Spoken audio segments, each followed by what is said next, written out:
There are 4 types of intracranial bleed, depending on its location. The first one is an epidural hematoma. The blood is between the skull and the dura. The second type is a subdural hematoma. In subdural hematoma, the blood is underneath the dura. The third kind is subarachnoid hemorrhage. The blood is underneath the subarachnoid membrane of the brain. The last type is intracerebral, or also known as parenchymal hemorrhage. The blood is in the parenchyma of the brain.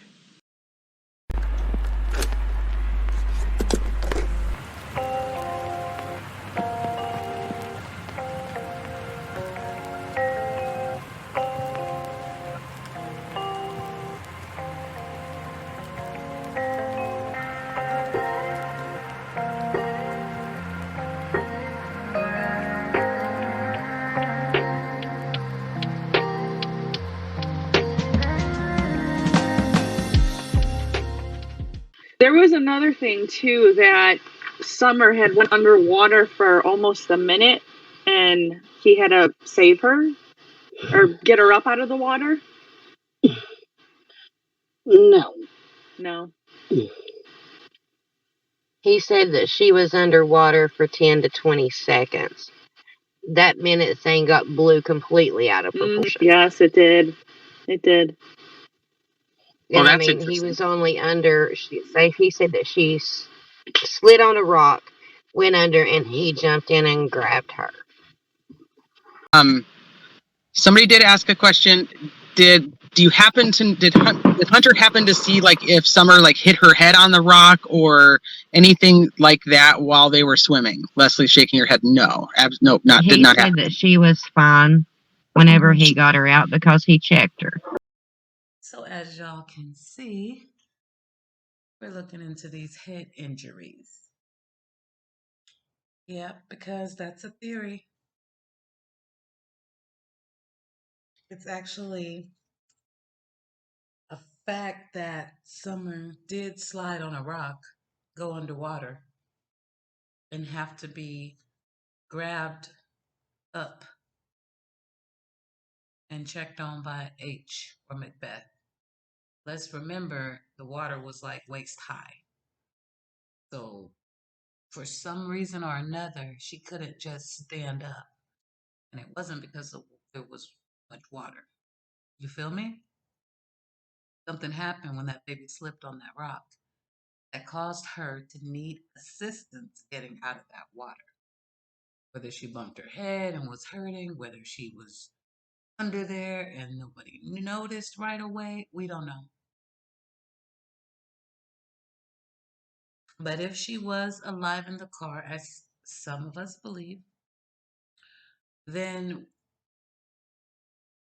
there still could have been a traumatic brain injury. So that's what we're looking into. Concussion, traumatic brain injury, same but different. Let's keep rolling. Because the brain and its nerve cells are so fragile, sudden, rapid movements of the head can cause injuries.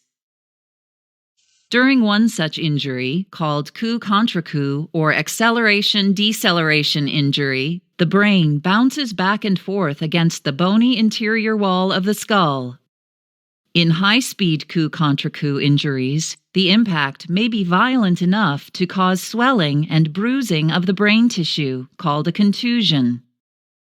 However, in cases involving low-speed coup contre coup injuries, the resulting damage may not be visible to the naked eye.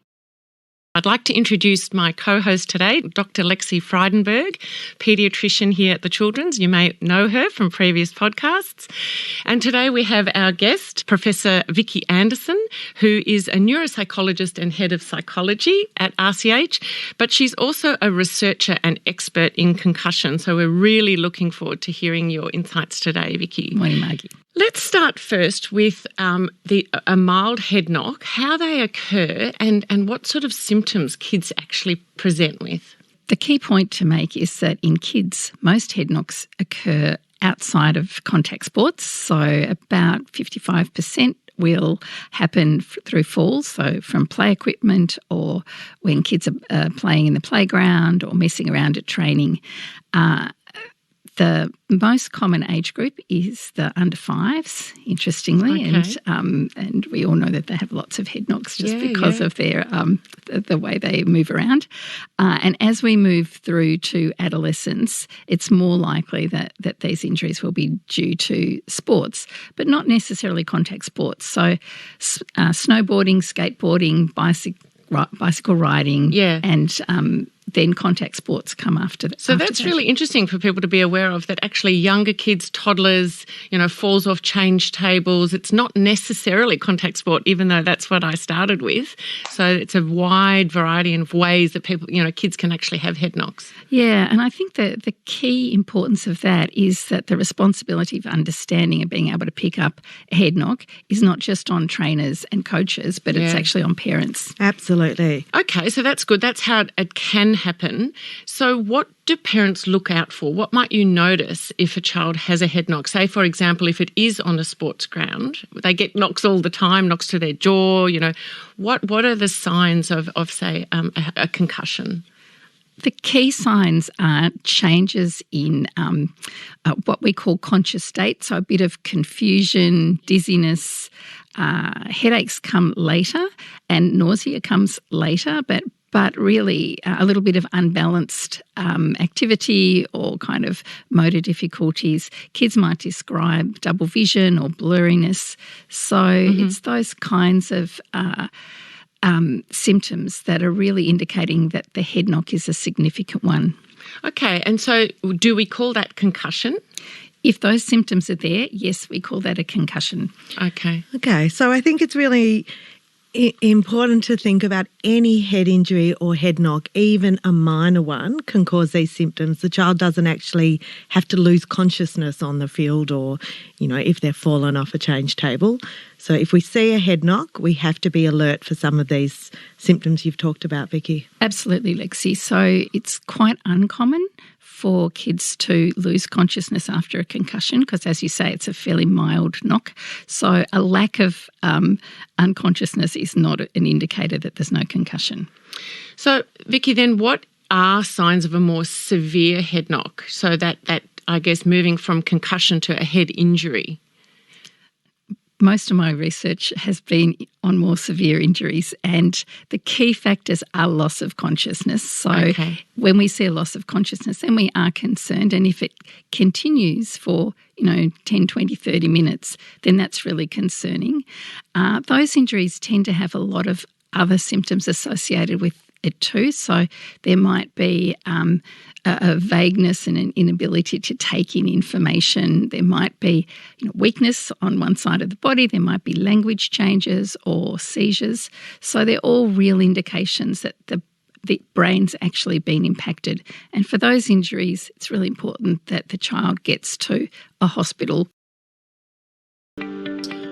What does the fencing response tell us in addition to positive concussion? Of course, well, the fencing response, for those that don't know, is indicative of a loss of consciousness, and it happens in up to 2/3 of loss of consciousness cases where someone is hit or rendered unconscious for whatever reason, and what happens is their arms go rigid even when they're on the ground. So their arms will go up, maybe just one arm, maybe both, but the arms will be kind of extended straight up in the air as they're kind of lying on their back on the field. Now, this is a telltale sign from the sidelines that there's been a loss of consciousness. So even if you're doing sideline management and you see somebody get knocked down, but you see those arms up in the air like that, and they kind of gradually start to fall back down, that is what's called a fencing response, and that indicates that the brainstem was involved in the actual injury. And so they're not actually sure what the exact pathophysiology is behind it, but they believe it involves the vestibular nucleus within the brainstem that causes that type of response. So that's just a 100% indication that there's been a loss of consciousness, and also a 100% indication that there has been a concussion.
Okay, so one of the things that's been talked about is that Hunter said that Summer had fallen asleep in the car during the ride home. Was that was because he was watching TikTok videos with her at the grocery store? Then she fell asleep after on the way from the grocery store to home, or had she been in and out of sleep, or how what do you know about that? He said that she just fell asleep right after, they were watching on TikTok videos and she fell asleep because she was tired. Mm-hmm.